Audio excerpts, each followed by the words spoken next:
Ministry of external affairs के लिए और एनआईए के लिए ये बहुत बड़ी अचीवमेंट है। 15 साल पुराना मामला था। इसमें कितना प्रयास किया गया है ये तो सिर्फ एनआईए के वो ऑफिसर्स ही जानते हैं जिन्होंने इस केस पर काम किया है। कॉन्स्पिरेसी इस आदमी ने रची, वो तबूर राणा और हेडले ये दोनों विदेश से आए थे। हेडले का तो कई विजिट्स थी इंडिया में, लेकिन तबूर राणा की तो सिर्फ एक ही विजिट थी। और हमारे लिए full proof evidence American authorities को कन्विंस करना था और फिर अमेरिकन अथॉरिटीज ने को इंटर्न यूएस की कोर्ट्स को कन्विंस करना था इस आदमी की तबूर राणा की एक्सट्रेडिशन के लिए। अथॉरिटीज से क्वेरीज आती थी जिनका जवाब एनआईए देती थी और डिफरेंट लेवल्स पर इस केस पर काम किया गया। पॉलिटिकल लेवल पर केंद्र सरकार ने काम किया, विदेश मंत्रालय ने अपने लेवल पर वहां के विदेश मंत्रालय के साथ काम किया। ये देश के लिए, मिनिस्ट्री ऑफ एक्सटर्नल अफेयर्स के लिए और एनआईए के लिए ये बहुत बड़ी अचीवमेंट है। आप जानते हैं कि ये 15 साल पुराना मामला था। इसमें कितना प्रयास किया गया है ये तो सिर्फ एनआईए के वो ऑफिसर्स ही जानते हैं जिन्होंने इस केस पर काम किया है। सबसे बड़ी समस्या इस केस में ये थी कि ये जो कॉन्स्पिरेसी इस आदमी ने रची, वो तबूर राणा और हेडले ये दोनों विदेश से आए थे। हेडले का तो कई विजिट्स थी इंडिया में, लेकिन तबूर राणा की तो सिर्फ एक ही विजिट थी। और हमारे लिए full proof evidence, because extradition के मामलों में हमें पहले तो अमेरिकन अथॉरिटीज को कन्विंस करना था और फिर अमेरिकन अथॉरिटीज ने को इंटर्न यूएस की कोर्ट्स को कन्विंस करना था इस आदमी की तबूर राणा की एक्सट्रेडिशन के लिए।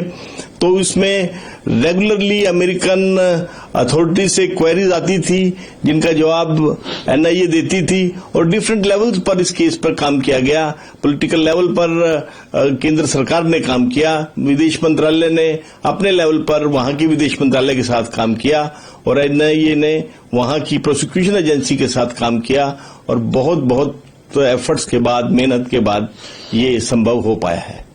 सर, जो ये प्रोसेस होता है और कई सारी चीजें होती है जिसपे सामने वाली अथॉरिटीज को हम कन्विंस करते हैं, क्या क्या चीजें होती है जो बाधा डालती है एक्सट्रेडिशन में? देखिए, पहली तो बात पॉलिटिकल विल, क्योंकि इसका एक प्रोसीजर जरूर है, लेकिन कुछ मामलों में, कितने ही मामलों में वो चाहे आप कितना भी एविडेंस आप उस देश को दीजिए, वहां की कोर्ट्स को दीजिए, एक्सट्रेडिशन नहीं होता है। भारत पाकिस्तान को दाऊद इब्राहिम के बारे में या लखवी के बारे में या हाफिज सईद के बारे में इतना फुल प्रूफ और कन्विंसिंग एविडेंस देता रहा है, लेकिन कोई एक्सट्रेडिशन का सवाल नहीं है। तो पहली बात यह है कि तबूर राणा के मामले में पॉलिटिकल विल भारत की भी थी और अमेरिका की भी पॉलिटिकल विल थी, जिसकी वजह से ये प्रोसेस आगे बढ़ पाया। फिर जो वहां का जुडिशियल प्रोसेस है उसमें सबसे इम्पोर्टेंट चीज ये होती है कि कोई भी जो ऑफेंस होता है वो इंडिया में भी ऑफेंस होना चाहिए और होस्ट कंट्री में भी वो ऑफेंस होना चाहिए और उसके लिए connecting evidence, full proof evidence होना चाहिए, जो नेशनल इन्वेस्टिगेशन एजेंसी की टीम ने बहुत मेहनत करके वहां प्रोवाइड कराया। हमारी टीम ने कई बार अमेरिका को विजिट किया, हमारे लॉ ऑफिसर्स ने भी अमेरिका को विजिट किया और रेगुलरली हम लोग अमेरिकन अथॉरिटीज के टच में थे, तभी ये संभव हो पाया। सर, जब तबूर राणा को भारत तरीके से और पूरे उसकी सिक्योरिटी का यहाँ पर ख्याल रखा जाए, क्योंकि वो जाहिर सी बात है उस पर हमला होने की कोशिश हो सकती है, और साथ ही सर ये चीज और है कि जब उसे भारत लाया जाएगा तो इन्वेस्टिगेशन किस रूप में आगे बढ़ेगी? देखिए, हमारे यहाँ full proof security systems available हैं और उसको हथकड़ी लगाई जाती है, नहीं लगाई जाती है, ये एक माइनर इशू है।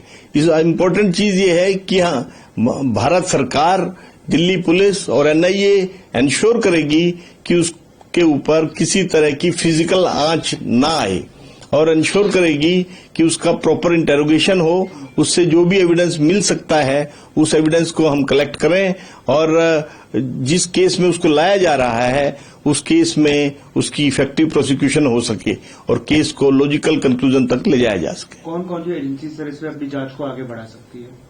देखिए, उसको इंडिया में एनआईए के केस में लाया जा रहा है, तो इन्वेस्टिगेशन में बेसिकली उसका प्रोसिक्यूशन इसी केस के तहत होगा, लेकिन भारत की दूसरी इंटेलिजेंस एजेंसीज भी उसकी इंटेरोगेशन में शामिल होकर उससे जो है दूसरे टेररिस्ट से उसके लिंक और अमेरिकन आईएसआई से उसके लिंक और उन सबका आपस के कनेक्शंस के बारे में जानकारी प्राप्त कर सकते हैं, जिसको वो अपने रिस्पेक्टिव केसेस में यूज कर सकते हैं। पर जहां तक मेरा मानना है, इसकी प्रोसिक्यूशन इसी सिर्फ एनआईए की केस जिसमें इसको लाया गया है उसी में हो सकती है।